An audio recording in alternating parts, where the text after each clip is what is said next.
Okay, hello YouTube, I'm back, and today we're going to be doing some FPV with little Furybees that I've modified. This is the older one I have. This is the newer one that I just did. So I'm going to use this one because I don't have a roll bar made for this one yet. I'm going to use this one with the roll bar on it to protect the camera. But it's a little moist out here. But this is what we're going to be doing. We got the course set out with the rings that I've made.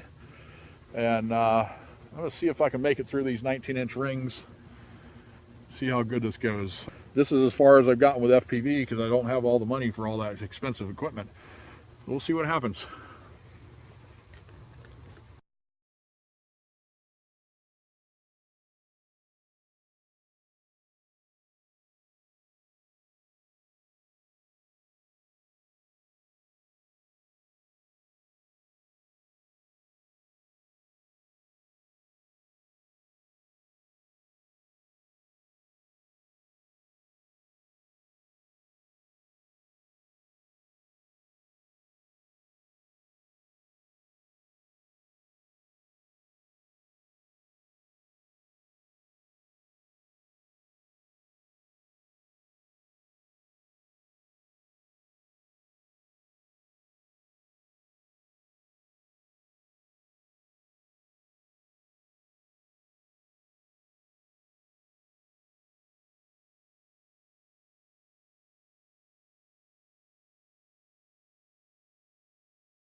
Okay, we're back with this, and okay, we got the micro quad going through this course.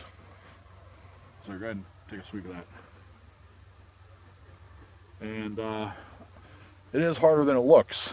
This little Furibee modified, it is a little touchy with the throttle. I need to get something better, but this is my first real time trying this. So I can tell you this, 19-inch rings, little tiny 80mm quad. Guess what? They don't want to fit. And I figured it out. It's a square peg and a round hole. They don't work together. But when it comes to the arches, this is arch shaped. Flat on the bottom, arched on the top. It fits through there just fine, pretty much. Every single time. So that's the problem with the whole thing. I don't have none of those mad ninja skills that all the racers do, but you know, even the freestylers do, but I don't have the equipment either. But yeah, square peg, round hole, doesn't work. I'm gonna have to get a bigger hammer. So thanks for watching.